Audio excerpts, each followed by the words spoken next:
At Giant Eagle, no matter how you shop, our app has you covered.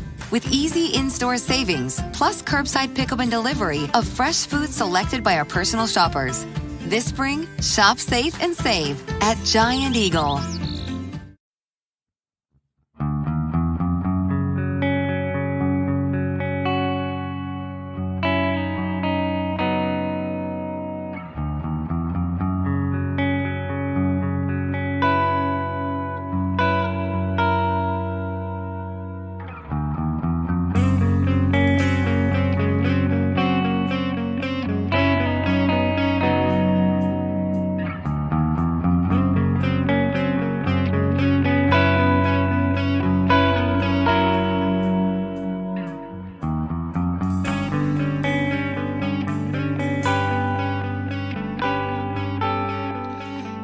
And welcome back to Budget Arcade, the free-to-play gaming podcast to help you navigate through the growing realm of free-to-play games. My name's Jeff.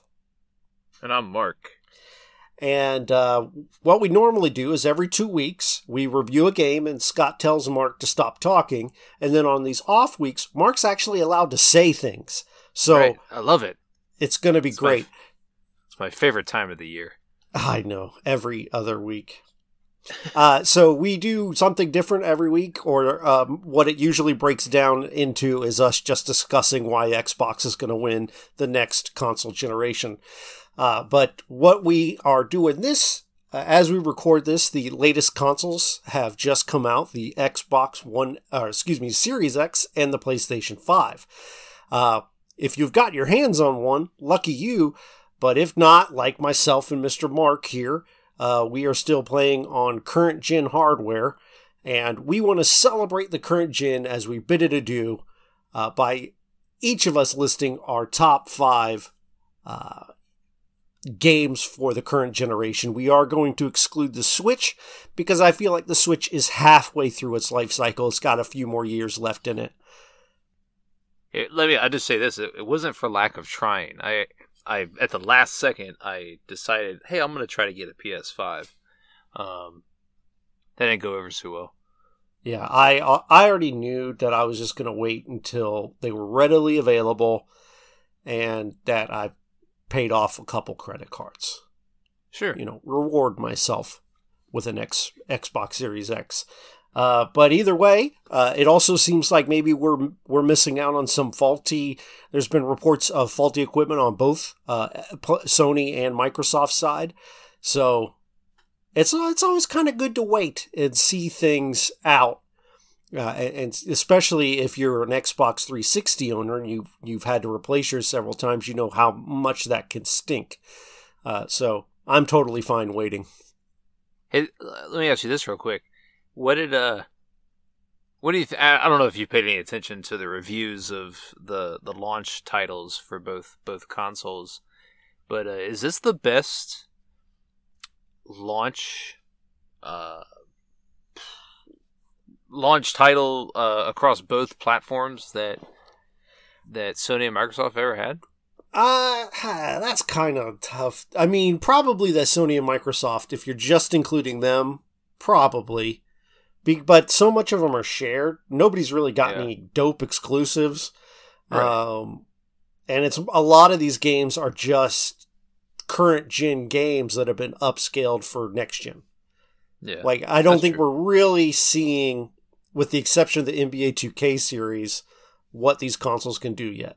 I think the NBA 2K games look amazing. I will not buy them because they are riddled with microtransactions, and it's ruined the game. But that's its own episode. I feel like we've had that episode before. Oh, we have. We've talked about everything. That's why it's hard for me to come up with things to talk about, because I feel like we've covered everything. And I just can't bring myself to talk about the next generation any further. Sure. So we're going to dive right in. Normally I allow Mark to go first, but I'm going to go first because I'm mean. And I have... we're picking a top 5, but I have 2 games in my 5th slot, mostly because they kind of go hand in hand, and you can't talk about the current generation of consoles without discussing PlayerUnknown Battlegrounds and Fortnite. specifically Fortnite, has dominated this generation of hardware. And there really wouldn't be a Fortnite if it weren't for PUBG, and there wouldn't be, other battle royales. The genre probably would not be around if it weren't for PUBG. And then some could argue that H1Z1 brought it. It doesn't matter. PUBG is the one that kind of made it popular, and then Fortnite blew the doors off. So I don't think you can talk about this generation and the games on the consoles without including really the games that introduced and defined a genre for this generation. Hey, what's I guess outstanding about the Fortnite model is that it's it didn't start free to play, did it? So Fortnite initially was totally different game. It was like a fort building game where you had like zombies and stuff, or so. I don't know. I never played it, but it was its own little game. And then when PUBG got popular, they created the spin-off that is the Fortnite we know now. And it's almost like kind of like how Netflix started off by renting DVDs, and then they kind of started the streaming thing, and now Netflix is just known for streaming, and that's kind of what happened. But the Fortnite that everybody plays now, was that originally free to play? Yes. Okay. So that's to me that's miraculous. Unless I'm mistaken. But I believe the Battle Royale mode was free to play right away. Maybe like people who purchased the regular game got like early access or beta access or something. And I could be talking out my butt, but I believe for the most part it was free to play. Well, that's what we do here on this podcast. We talk out of our butts. So how long has it been out? 5 years? 4 years? I don't know. Listen, I didn't come prepared. Neither did I. Anyways, I just think it speaks to, because every now and then you get a game that just sticks around, despite itself. It constantly is reinventing itself, and I feel like Fortnite is the perfect example of that. Is because they're constantly bringing in new things, new skins for characters, new events. It's a fantastic game. It's a fantastic model for how games on the next generation should, at least if they're going to be free to play, should model themselves after. Mm-hmm. Oh, without a doubt. I've always held Fortnite as the gold standard of how to operate a free to play format, and I think they do it perfectly. So, what about you? What's number 5? So I think we're gonna have a disparity in our list. Oh, absolutely. I promise you. I think you're gonna have maybe some indie titles. You're gonna have some multiplayer titles. You've defined my list. You know me too well. Mine is strictly single player titles. That's what I play. That's good. We're covering the spectrum then between the both of us. For sure. So, and this one is a more recent title. It was released this year, and I think, and this is probably a topic for another podcast, but I think both the Xbox One and the PlayStation 4, I think their best years happened in the past 2 years, as far as games go. Oh yeah. And, while both consoles had a very long shelf life, I feel like at least the PlayStation 4 in the past year and a half really just had a steady stream of good game, and then sprinkled in with some great games. Did you just say Ghost of Tsushima already, and let's get moving? Yes. Sorry, Scott. Yeah, no, Ghost of Tsushima is my number 5. It's such a beautiful game. It, and they just incorporated multiplayer into it with an update, which I haven't delved into, but I hear it's fantastic. Just everything from the story to the art direction to the gameplay to the customizations and just everything about the game. It's a fantastic game. I can't say enough great things about Ghost of Tsushima, and it's a shame that I don't know how many people did play it, and I think it is this year's game of the year. But I think it's going to get lost kind of in the shuffle of transition between the PlayStation 4 and the PlayStation 5. But hopefully it gets a longer shelf life next time around, which undoubtedly will happen. Yeah. So this one, I'm thinking about it now. This game might have come out on the PS3. Let me do a quick Google. I know it came out on the Wii U, but I'm not counting Nintendo hardware. So PS. No, it did not. Okay. So this is kind of borderline, and that's fine, but modern hardware didn't get this game until this generation, specifically PlayStation and Xbox. But you're right, indie games, we're gonna start off with Shovel Knight. If you like side-scrolling platformers, a la Mario, DuckTales, Crash Bandicoot, when it had some side-scrolling sections. But this is the cream of the crop when it comes to side-scrolling platformers. And not only where I can get away with putting this on the list is because if you bought Shovel Knight, they released Plague Knight, which was kind of more like an expansion, which was fine. But then they released Spectre Knight, and it came out the same day as the Switch.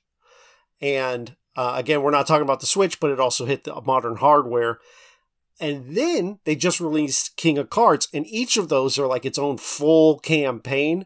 And if you bought the original game, you got them all. You didn't have to buy more. So just an amazing game of using retro sensibilities and retro graphics and music to just put out something that's wholly original and yet wholly inspired by the past, which makes no sense whatsoever, but that's what it is. It's fantastic. I love this game. Yeah, I never played it. I've heard great things about it, though. It's fantastic. It's a top tier indie game. It's a love letter to the NES and the great platformers we had. Cool. So that was your number 4. My number 4 is Assassin's Creed Odyssey. What? Yeah, what? Shocker. Mark. You would have never guessed. Ubisoft Montreal. It completely reinvented the Assassin's Creed franchise. Moving forward, I guess it started with Origins, but Odyssey was the finished product. And I would say Origin reinvented, and then Odyssey nailed it. Right? That's that's a good way to put it.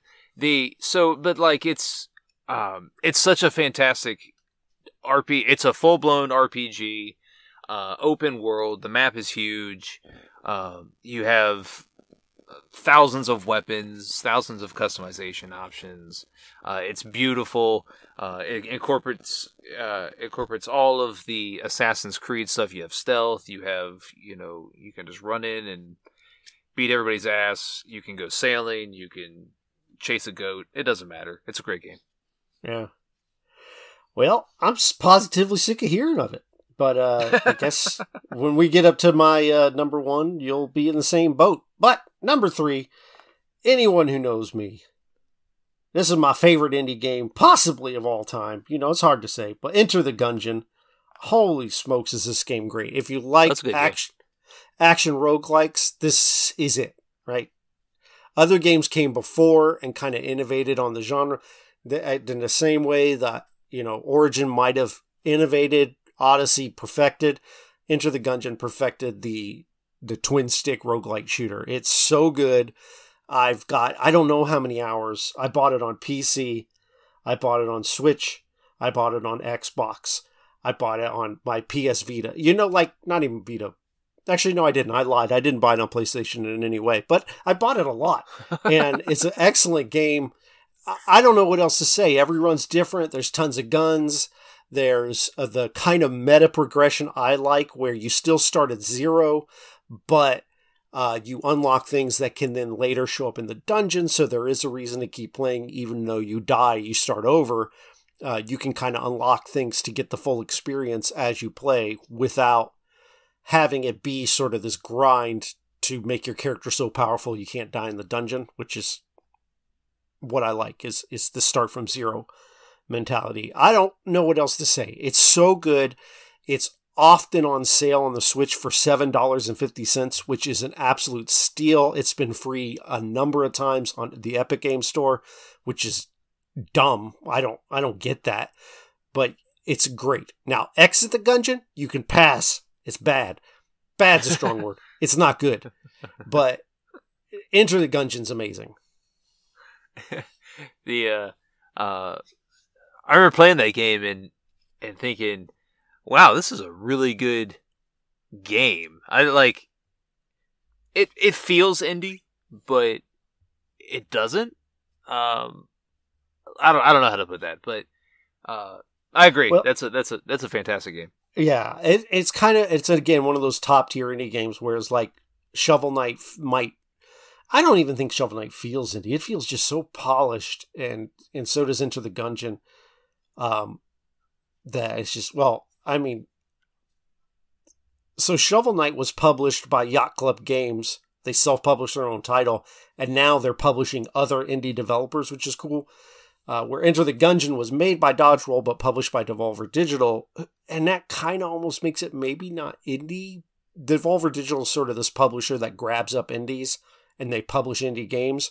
So it is still kind of indie, but they get a little more money behind it, as far as I know. So, but that's my number 3. Great game. All right. My number 3 is Red Dead Redemption 2. Did you ever play that one? No, because it's just too much. It is. It's a very it's a very heavy. You have to devote time to it. That's the biggest, I think. I don't even call it a knock, but that's like the biggest caveat to Red Dead Redemption 2. But it's a fantastic game.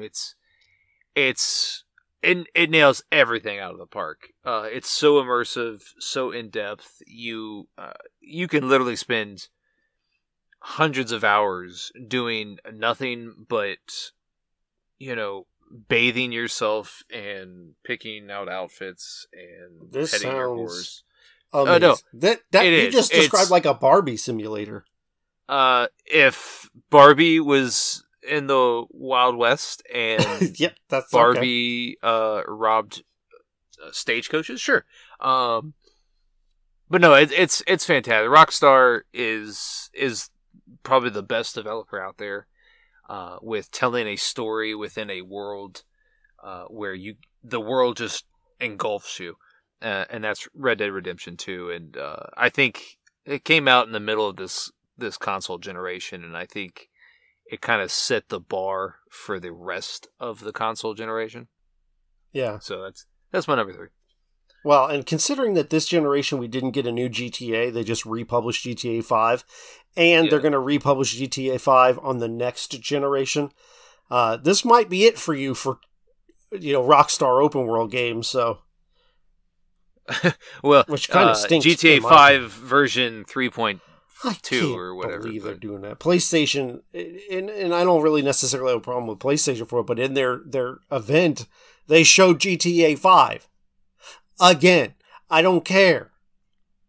At least Red Dead's a new game, and it looks new on the current hardware. So, who knows what Rockstar's doing. GTA Online is a ever-evolving thing all the time. So. That's true, but it's not GTA. Like, GTA has always been that single-player experience, and this GTA Online has been their microtransaction offering. Yeah.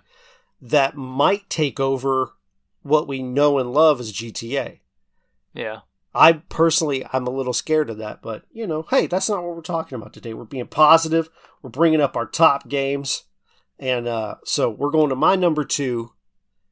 And this is another one that's kind of almost like, well, no, it's not. Call of Duty Modern Warfare / Warzone, specifically Warzone.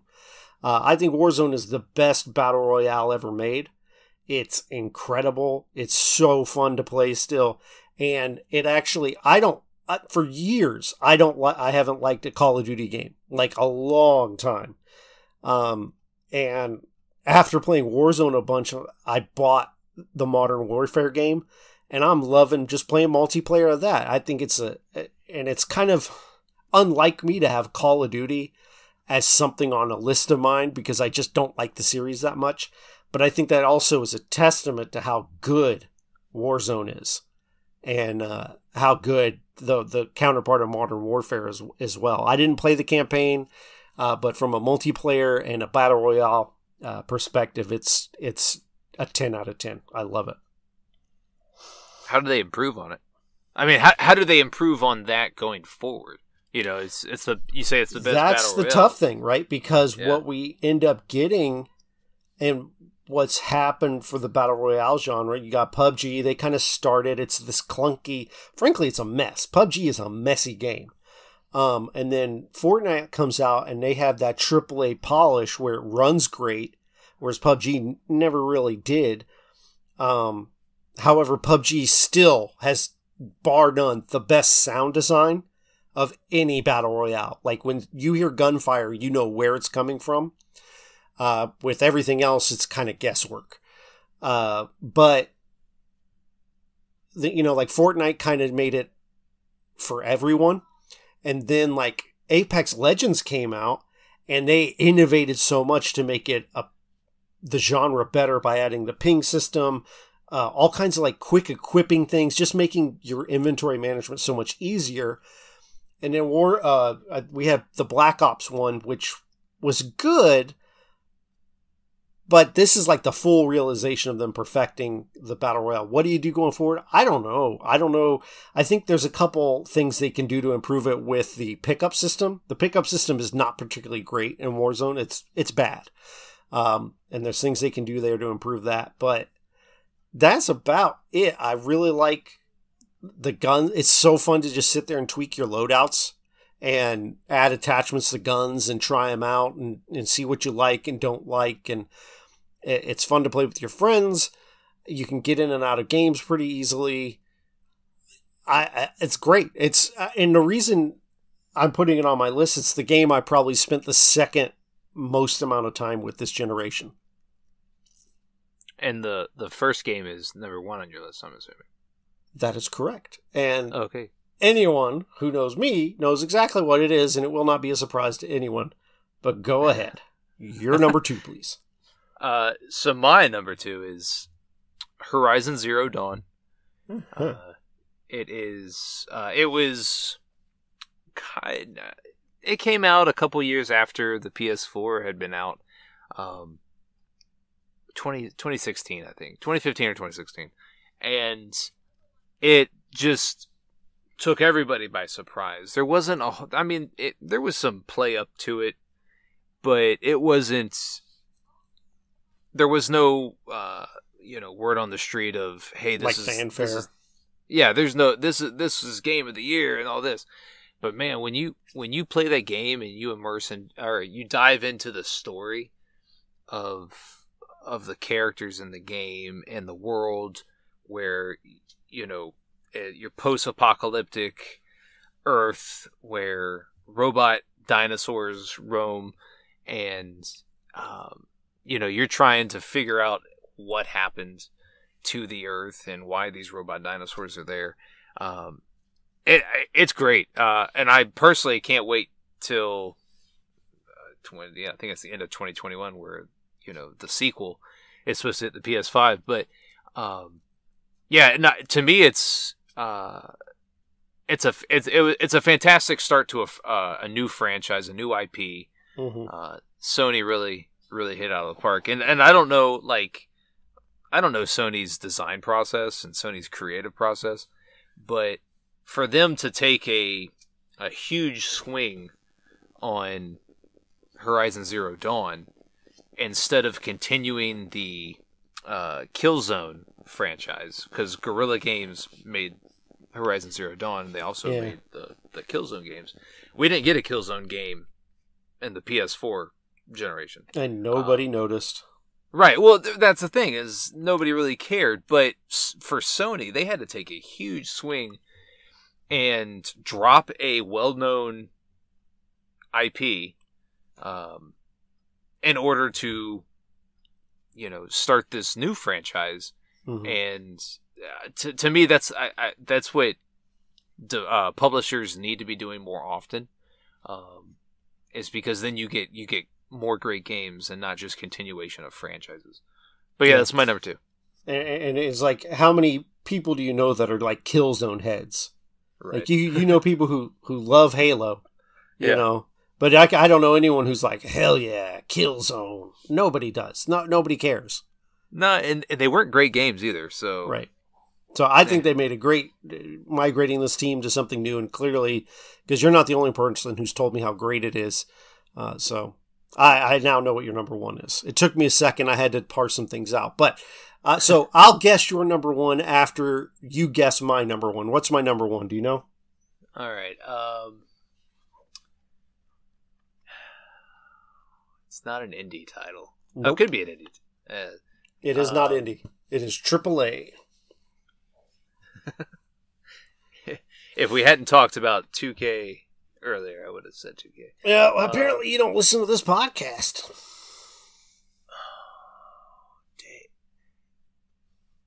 Is it? It's not Halo, is it? No. I used to love Halo. It's Overwatch. I was going to say Overwatch. Yeah. Overwatch, and I know you probably haven't played it, but boy, did it reinvent and change what first-person shooters could be for me. I was used to even though I just went off about how much I love the new Call of Duty, specifically Warzone, I was kind of burnt out on that kind of multiplayer shooter where you just run around and kill people and die, repeat. And the same was with Halo. I was kind of tired of that. And so here comes Overwatch, which is heavily objective based. It requires a ton of teamwork. And all the characters played so differently that the game took 600 hours for me to really get bored. Because I would learn a new character, and then when I got bored with that one, I'd jump to a new character, and I'd learn that one. And before you knew it, I knew all the characters, and I'm playing with my friends, and they kept changing the game and adding game modes like your arcade games, and the competitive is what it is. Like at first it was kind of fun, but now it's just a hot mess of toxic gaming. But the game itself is so good and so different from anything I've played before. And I put more hours into it this generation than any other game, bar none, hands down, by hundreds of hours. Yeah. Everything. I've never played the game because I'm not a big multiplayer gamer, but everything I've heard and read and all the testimonial about the game is that it defined a generation of multiplayer titles. Yeah, and I'm looking forward to see what they do next. You know, I don't know. I have, eventually I did burn myself out on Overwatch. I haven't played it in a while, but that's because I don't remember when it came out, what year. It's been like 3 years or more. But that was all I played for like 2 straight years. That was it. And I never got bored of it. I just kept playing and playing and playing, and then I'd sprinkle in an indie, like an Enter the Gungeon or something like that. But when I got on my Xbox, I booted up Overwatch 99 times out of 100. And I just loved playing it. Yeah. So you're number 1. Can I guess? Yeah, go for it. It's God of War. Johnny, what does he win? Absolutely nothing. Yeah, no, it is. It's God Was of that War. a Weird Al reference? No? Okay. Never mind. You know, hey, sidebar. So I was watching Auntie Donna's big old whatever. House of Fun. God. I was not prepared for it to be a sketch show, by the way. I don't know what I thought it was going to be, but anyways, they had like a cameo by Weird Al, and if you haven't watched Auntie Donna's Big Ol' House of Fun, or whatever it's called. Give it a watch. It's absurdist comedy, and it's not for the little ones, so... Anyway, you saying Weird Al made me think of that. Anyways, no, God of War is the ultimate single player game. It's the best single player title I've ever played. The story, where you play as a grizzled, depressed. You're really selling it. God of War. No, it kind of turns, because every God of War title before that, you were this larger than life being taking on all sorts of mythical creatures, and you were a badass. And this game kind of reverses that, and it pits you as somebody that has to find themselves and settle with the mistakes of their past, and it's a direct continuation of the previous games, but it doesn't take the same approach, and it completely reinvented the God of War franchise. It did. This is one of the games you listed that I've actually played, and okay, good. It did not feel like God of War to me, because I'm used to like swinging your chains around and. Yeah. Just mashing the buttons till everything died, and this was a lot more sophisticated of a game. And I'm pretty sure this is the first, or one of the first games in this console generation that incorporated load points into the actual gameplay.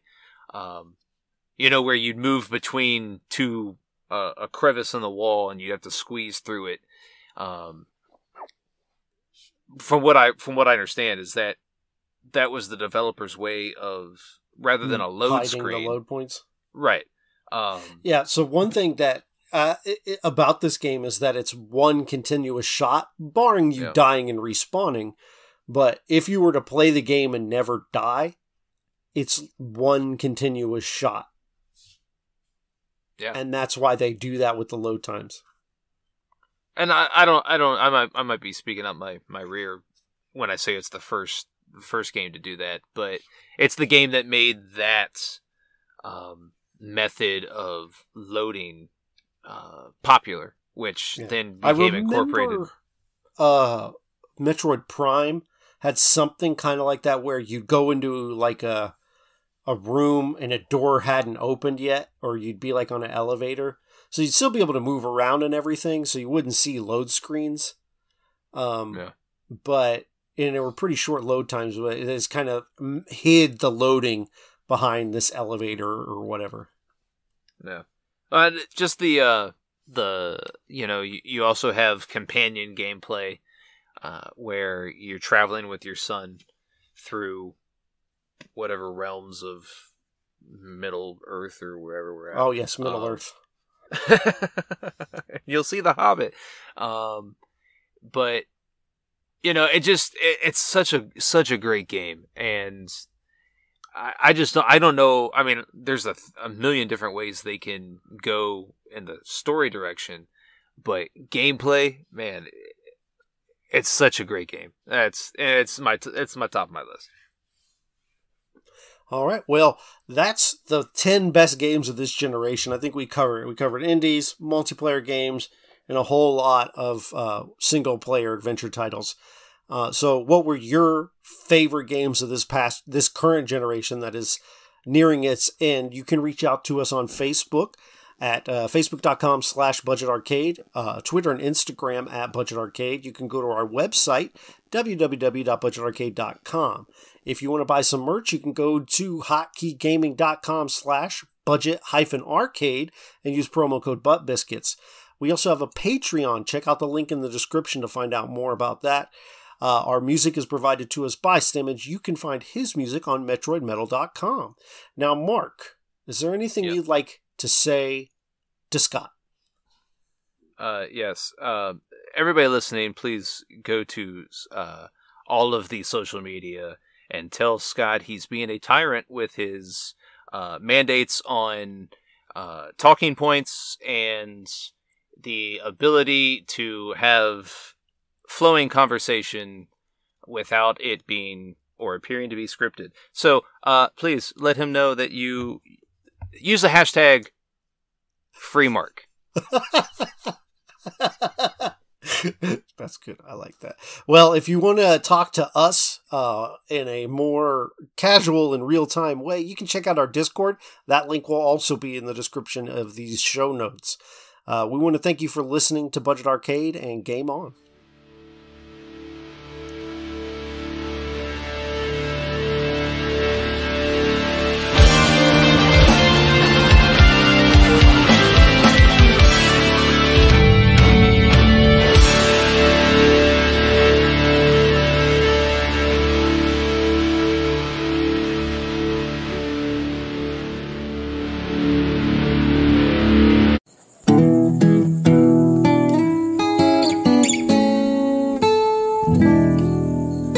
Imagineville Podcast Network.